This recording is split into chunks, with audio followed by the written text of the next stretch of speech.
Japan के इस भीड़ भाड़ इलाके में इस अपार्टमेंट के ऊपर एक छोटे से कमरे में गंदी सी टी शर्ट पहने हुए एक लड़का अपने डेस्क पर बैठकर पी रहे कॉफी के मग को नीचे रखता है और अपने कंप्यूटर को ऑन करता है।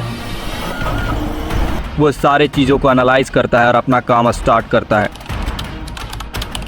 ये लड़का आपको दिखने में कोई प्रोग्रामर लग रहा होगा, बट यकीन मानो दोस्तों, ये कोई प्रोग्रामर नहीं बल्कि दुनिया का सबसे सफल मल्टी मिलियनर डे ट्रेडर है, जिसने मात्र 6 लाख रुपए से ट्रेडिंग स्टार्ट किया और 8 साल के अंदर इसने 10,000 करोड़ रुपए बना डाले। इसका नाम है तकाशी कोटेगावा। दुनिया जिसे BNF के नाम से जानती है।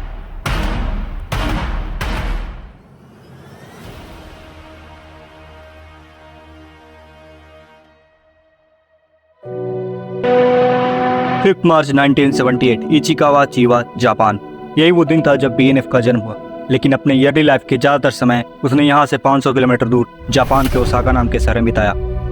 1998, एज 20 ईयर्स, जेब में सिर्फ $33 और आंखों में फाइनेंशियल फ्रीडम के सपने लेकर BNF कॉलेज की मौज मस्ती में बिजी था। वो सिर्फ कप रेमन खाता, एनीमे देखता और अपने लाइफ का पर्पस ढूंढता कि आगे की ज़िंदगी में उसे क्या करना है।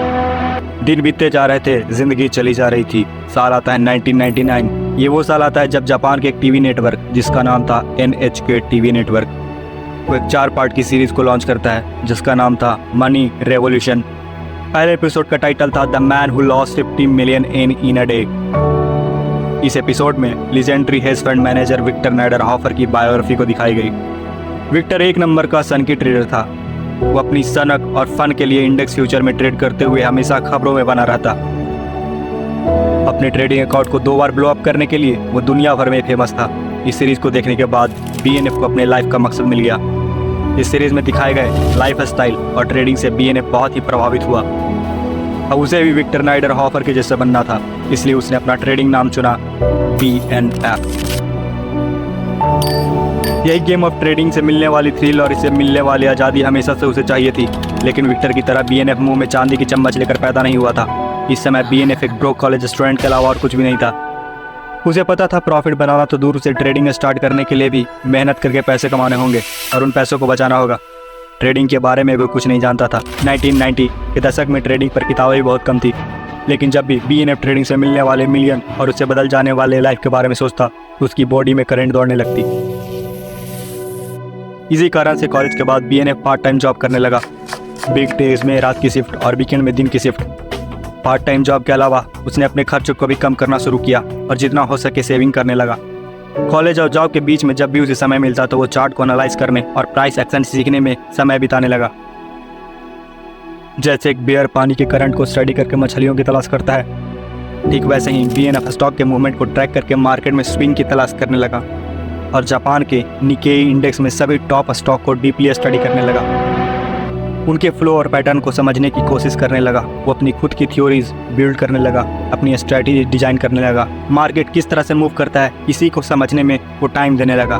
ईयर 2002, 2 साल बाद पार्ट टाइम जॉब करने के बाद पैसा जोड़ने के बाद उसके पास $13,600 हो चुके थे। BNF तैयार था लाइव मार्केट को फेस करने के लिए। BNF बहुत ही सावधानी से ट्रेड कर रहा था, लेकिन जिस मार्केट में BNF ने कदम रखा था वो था ब्रूटली अनफॉरगिविंग बियर मार्केट, जिसके कहर से कोई नहीं बच सकता।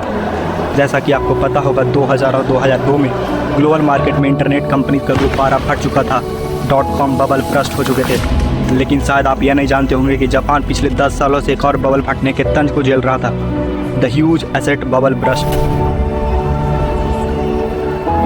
जापान की इकोनॉमी में 1990 के दशक में द लास्ट डिकेड के नाम से जाना जाता है। एसेट के प्राइस 70% तक गिर गए थे। जापान की इकोनॉमी में यह दशक टेरेबली पेनफुल था।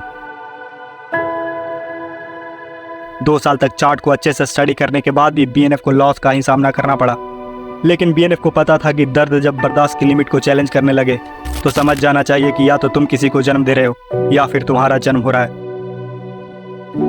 उसी समय BNF स्विंग ट्रेडिंग की एक नई तकनीक को जन्म दे रहा था और वहीं दूसरी ओर ट्रेडिंग की दुनिया में उसका जन्म हो रहा था। थोड़ी सी मेहनत के बाद उसने खुद की अपनी एक स्ट्रैटेजी को डेवलप कर लिया। उसकी यह स्ट्रैटेजी सिंपल थी बट ब्रिलियंट थी। एक बेयर मार्केट में ओवरऑल सेंटिमेंट जहां डर का होता है, लोगों को लगता है कि मार्केट नीचे के डायरेक्शन में केवल गिरता ही चला जाएगा। पॉजिटिव अपस्विंग्स को मार्केट में किसी को उम्मीद नहीं होती।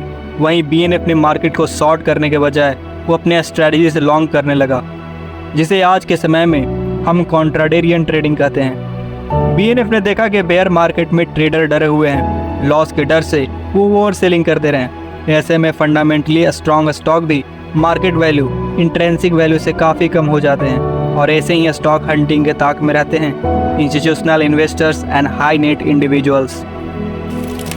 अच्छे स्टॉक को वो लोग खरीदना शुरू कर देते हैं जिससे कि शॉर्ट टर्म अपस्विंग आते रहें। BNF ने खुद कहा कि जब तुम शॉर्ट टर्म रिवॉर्ड की तलाश करो तो तुम्हें मूविंग एवरेज डाइवर्जेंस पर फोकस करना चाहिए।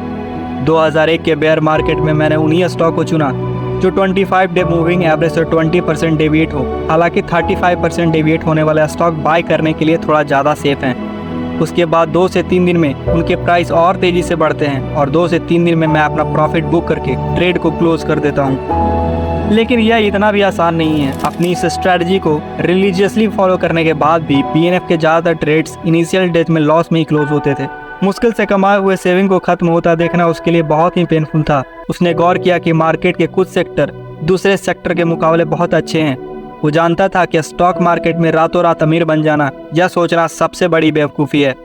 इसलिए उसने डिसाइड किया कि वह अपने माइंड पर फोकस करके दुगनी मेहनत से स्टॉक को एनालाइज करेगा।